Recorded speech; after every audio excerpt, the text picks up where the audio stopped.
tổ dâu ngoan an rây than lung chung an chial mi vai rang cha parte khirel man kan dot kan sian lâu mi nu le pa ti chen siang lâu kan nu le nau tin chial mi khi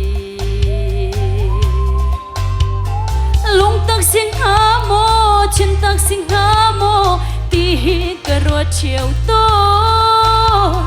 sile nun chung a dot nak tak tak nge mi an singai ha mo hong chung do nak long khian sing ha mo kan ni chu mu ka do chi nu ruak chung le khan lung chung a silo kan nun chung te a hi do câu si thi nu ruak chung a cha kan cham lâu sung a nun leo te a hi kan chiam mi dot nak bi thum hang u si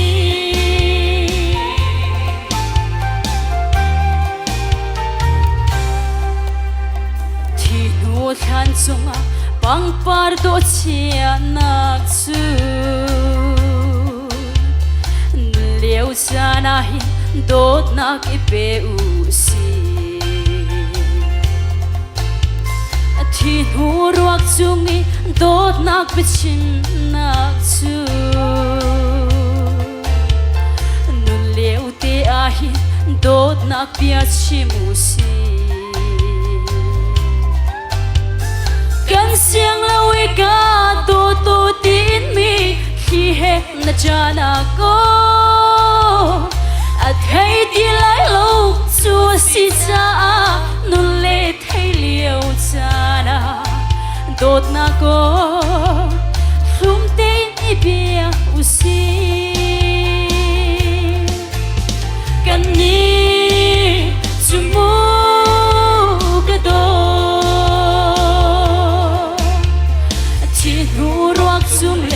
khan lung chung a silo kan nun chung te a i do câu si thi nu ruak chung a cha kan chiam lâu song a nun leo te a hin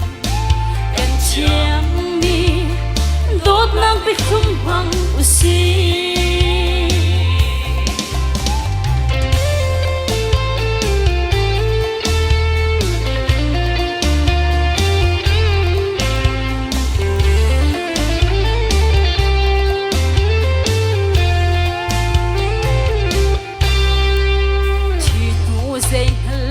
ruak pum sit muai nak chu nun leo san tia dot nak za tiel thai si thi nu i zolung cha don na in chu nun leo te a hin dot nak par tlan chi si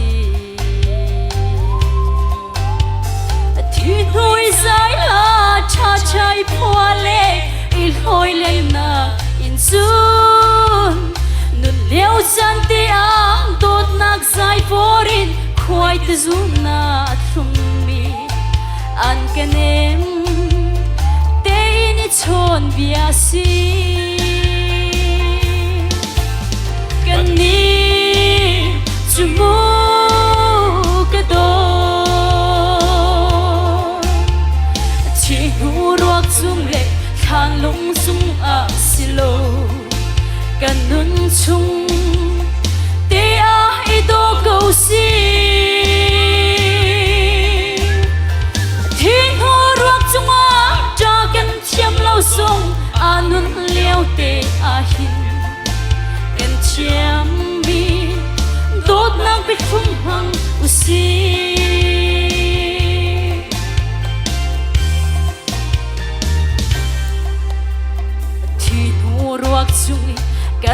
to mang cha lo van selem thari kan dong te muti khira malomin kan leng chi te lai mu ti in cha sai for le in hol na kin chun kan nun kan dam liao a hen van salem thar nun sum hang ti si thi nuwa silo nun liao te a hin van kanan rang khat chua chon huk le khoi su chi ding chi u si kan ni chu mu ka do